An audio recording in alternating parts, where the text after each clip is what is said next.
Bonjour Jean-Louis Bourlange. Bonjour Frédéric Rivière. Le Premier ministre polonais n'en a pas démordu hier à la tribune du Parlement européen. Il a maintenu que le droit polonais devait primer sur le droit européen, comme l'a récemment affirmé le tribunal constitutionnel polonais. Il a également dénoncé le chantage des institutions européennes contre son pays. Quelle doit être, selon vous, la réponse de l'Union européenne ?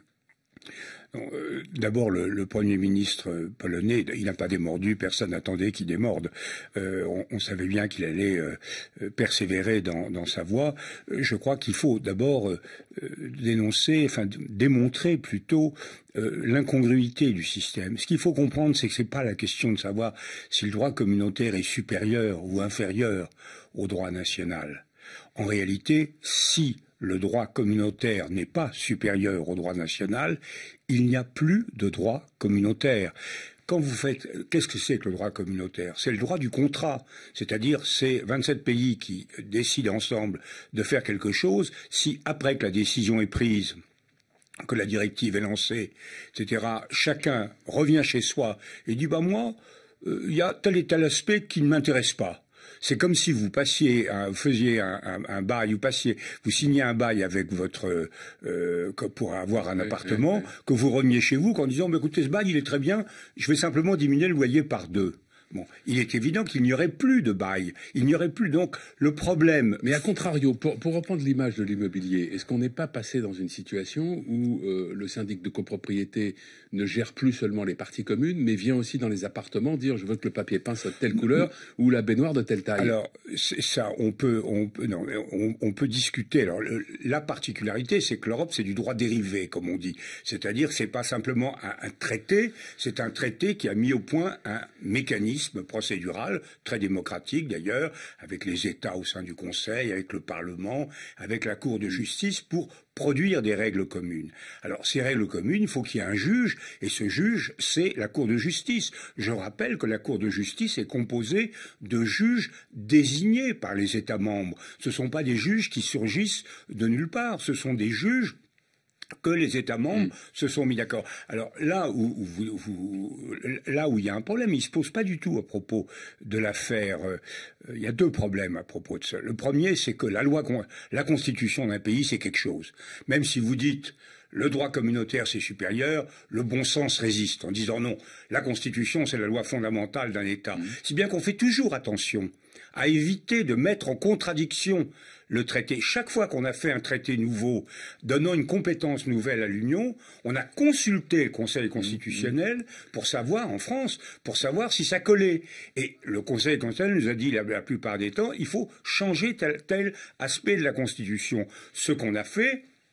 Et si on n'avait pas fait, on n'aurait pas signé. Parce que le Premier ministre polonais hier a aussi évoqué l'élargissement des compétences qui conduirait son pays à devoir se soumettre à un droit et à des engagements qu'il n'avait pas pris dans l'Union européenne. De quoi parle-t-il quand il dit ça?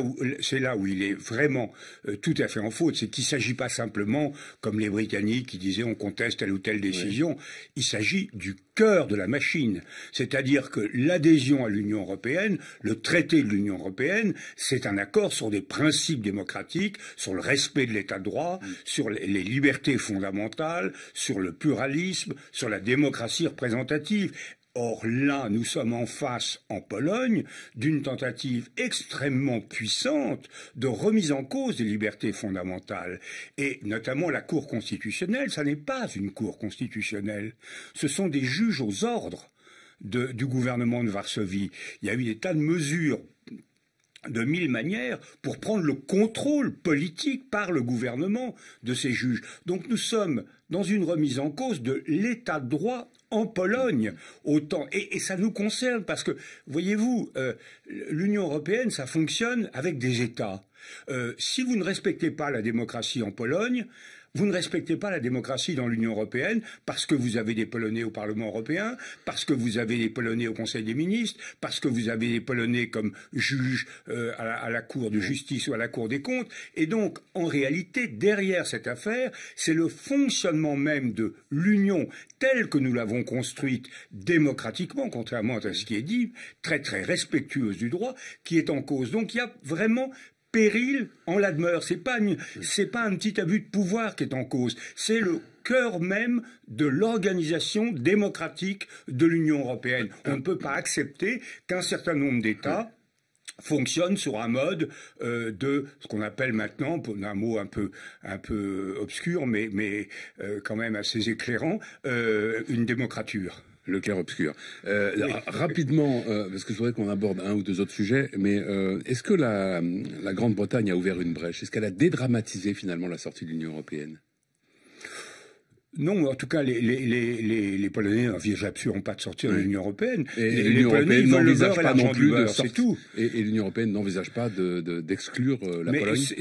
On a en tout cas, la situation n'est pas tolérable. On ne peut pas être membre du club et ne pas respecter les principes fondamentaux du club. Alors, il y a Madame van der Leyen a évoqué plusieurs possibilités.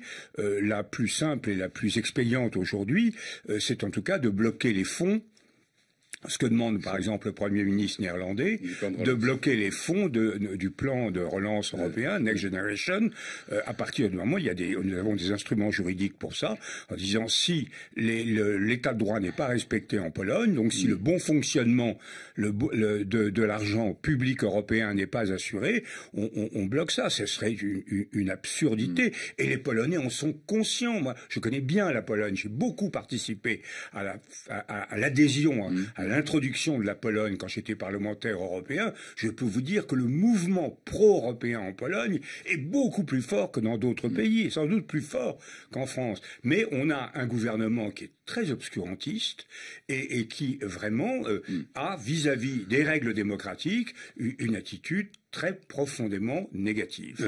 En un mot, il nous reste une minute, les prix de l'énergie ont augmenté dans des proportions un peu folles ces derniers mois. Le gouvernement doit annoncer avant la fin de la semaine des mesures pour faire face notamment à la flambée des prix des carburants.